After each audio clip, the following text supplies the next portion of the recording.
Lesson 3.2, What is Fast and Slow Metabolism?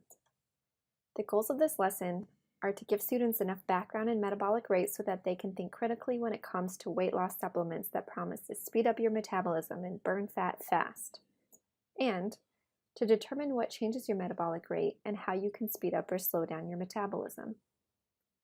At the end of this lesson, students should be able to explain how certain factors contribute to metabolic rate: activity level, muscle mass, and efficiency of calorie absorption. We'll achieve these goals through a guided activity where students will use a worksheet to compare the metabolic rate of two people and through a Socratic discussion. To prepare for this lesson, you will need to review the key scientific concepts that will be presented throughout the lesson. They include contributors to energy output, basal metabolic rate, thermic effect of food, physical activity, and thermogenesis, the difference between brown and white adipose tissue, and how the microflora in our intestine contribute to calorie absorption. You can review the scientific content in the background reading provided for you in the teacher primer, the teacher manual, and the student workbook. The teacher primer provides in-depth knowledge about the scientific content presented in this lesson. The teacher manual or lesson plan provides minute-by-minute explanation of the lesson structure, including instructions on how to manage the discussion and activity. The student workbook provides additional explanations for students. You will need to print out one activity worksheet per student. The key points of this lesson's do now are that some people have faster metabolism than others, meaning they burn more calories even when physical activity is the same. The amount of lean muscle mass that you have changes metabolic rate, so you can change your metabolic rate by changing muscle mass. And caloric needs are largely determined by the amount of physical activity and your basal metabolic rate. We'll get there by having a discussion with the students. We will ask students some questions to engage them in conversation about metabolism and metabolic rate. Students have likely heard that eating or drinking certain things speeds up or slows down their metabolism, but they may not know how much truth there is to these claims. Some people do indeed have faster metabolisms than others, and they have higher caloric needs to maintain their body weight. An example we use in this lesson is Michael Phelps, who needs 12,000 calories a day just to maintain his body weight.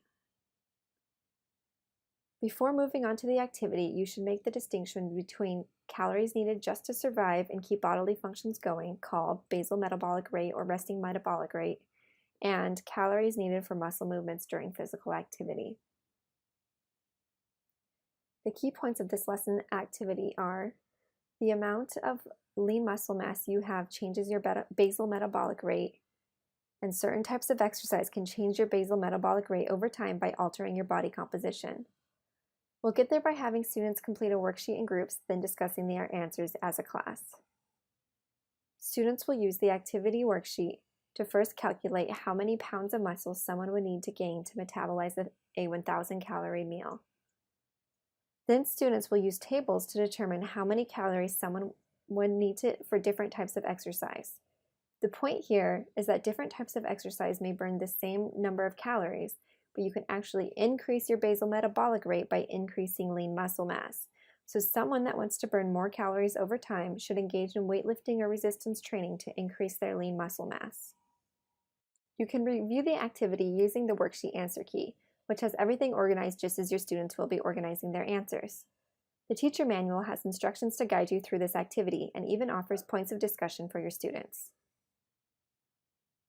The key points of this lesson's discussion are that body composition dictates metabolic needs, not the other way around, and to discuss other factors that can alter metabolic rate: thyroid issues, genetics, calorie absorption from the small intestine, and brown adipose tissue. We'll get there by engaging students in a Socratic discussion. During this discussion, you can clear up any misconceptions presented in the do now.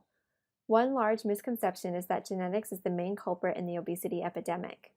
While there are some genetic mutations that can make a person gain weight, they don't cause weight gain because of a change in metabolic rate. We'll learn about some of these genetic mutations in the next lesson when we discuss hunger and satiety signals. There are genetic differences that can cause certain people to gain muscles easier than others. This is an example of how genetics can change metabolic rate. There are some concepts presented in the discussion that may be new to you, specifically hyper or hypothyroidism, how our gut bacteria changes calorie absorption, and brown adipose tissue. Be sure to review these concepts in the teacher primer, teacher manual, or student workbook before the lesson. By the end of the discussion, students should realize that there are no magic pills that can speed up your metabolism, although it is possible to do so. For most of us, speeding up metabolism requires exercise to increase lean muscle mass.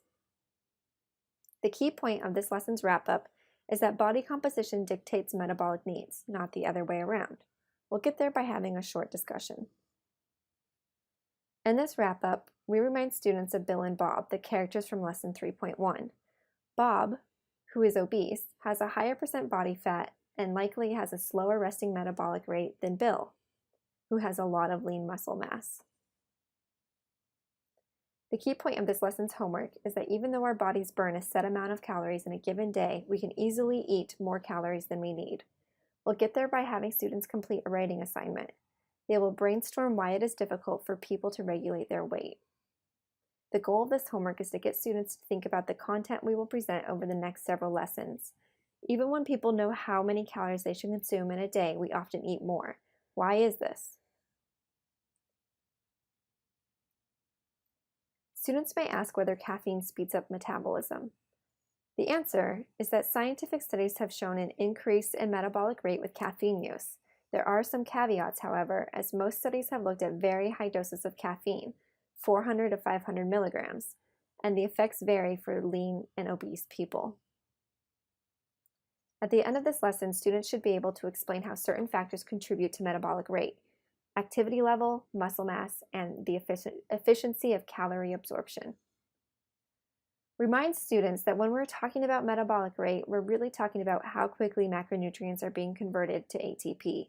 Sometimes students don't connect that metabolism at this level, or burning calories, is related to cellular respiration in mitochondria that we discussed in Unit 2.